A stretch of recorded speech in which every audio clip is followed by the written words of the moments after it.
দ্বিতীয়ত তারা আমাদেরকে আইন দেখাচ্ছে যে we can not do this. এই তারা যদি এরকম ইউ ক্যান নট ডু দিসে থাকতো তাহলে আমার এতগুলো মেয়ে কেন রেপ হচ্ছে? তারা কি করতেছে? শুনেন আপনি আমার কথা এখন যেটা আপনারা এখন যেটা চাচ্ছেন যে 10 জন মিলে 10 জন মেয়ে মিলে তাদের মারবেন, এটা কোনো ঝুলায় রাখবেন, এটা কোনোভাবেই ঠিক আছে। ওকে, এইটা কাম্য না।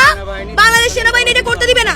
তাইলে ওই ঢাকা বিশ্ববিদ্যালয়ের স্টুডেন্ট, ঢাকা বিশ্ববিদ্যালয় একটা স্বায়ত্তশাসিত প্রতিষ্ঠান, এখন ওকে প্রতিষ্ঠান মাফিক শাস্তি দেওয়া হবে যেখানে বাংলাদেশ সেনাবাহিনী ঢুকতে পারবে না। এবার আমি বলি, শুনেন, আপনারা পুলিশ গিয়ে ধরে আনে নাই, আপনারা থানায় আসছেন।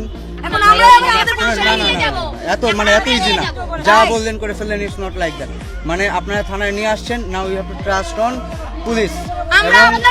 আপনারা সবাই শুনেন, এখন পুলিশ স্টেশনের এখানে দায়িত্বে আমরা আছি। You guys are love to playing games with us. আপনারা তাই করছেন। আপনারা আপনাদের কমপ্লেইন নিয়ে আসছেন, এখন পুলিশকে এসে যদি বলেন কমপ্লেইন তো আমার এই থানার না।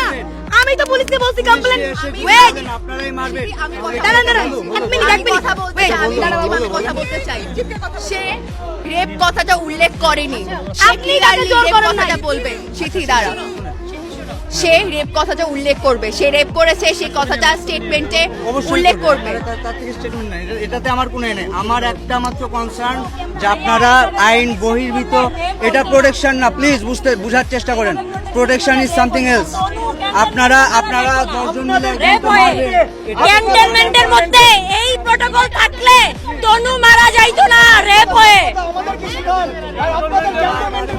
নেন, তাকে পুলিশের কাছে দিয়ে গেছেন, ওকে, সে রেপিস্ট, ওকে, কিন্তু আপনারা তার গায়ে হাত তুলবেন, কোনো খুন হয়, ধর্ষিত হয়। পুলিশ আবার রিফর্ম হচ্ছে, পুলিশের হাতে ছেড়ে দেন ব্যাপারটা পুলিশের হাতে ছেড়ে দেন। তাহলে আপনারা মারতে থাকবেন।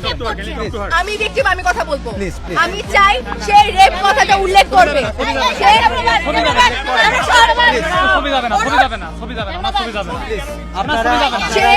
সে যে ভিকটিমকে রেপ করেছে সে কথাটা উল্লেখ করবে। আমি একজন ভিকটিম, এখানে আমি ছাড়া আরো 2 জন ভিকটিম আছে। আমরা 3 জন ভিকটিম চাই যে সে যে তার স্টেটমেন্টে উল্লেখ করেছে সে সেখানে সেক্সুয়ালি অ্যাবিউজ করার কথা বলেছে দ্বিতীয় স্টেটমেন্টে, কিন্তু সে রেপের কথা উল্লেখ করেনি। সে রেপের কথা উল্লেখ করবে। সে এখন সামনে আসবে, আপনাদের প্রোটোকলে আসবে, আপনাদের কাছে হ্যান্ডমাইক আছে, হ্যান্ডমাইকে বলবে। আমরা কেউ সে পাবলিকলি বলবে রেপ করেছে। আপনারা কেউ তাকে ফিজিক্যালি আর গায়ে হাত তুলবেন না। আপনারা বুঝার চেষ্টা করেন, হ্যান্ডমাইক দিবেন তাকে প্লিজ। ঠিক আছে, তাকে এখন হ্যান্ডমাইকের ব্যবস্থা করে দিবেন।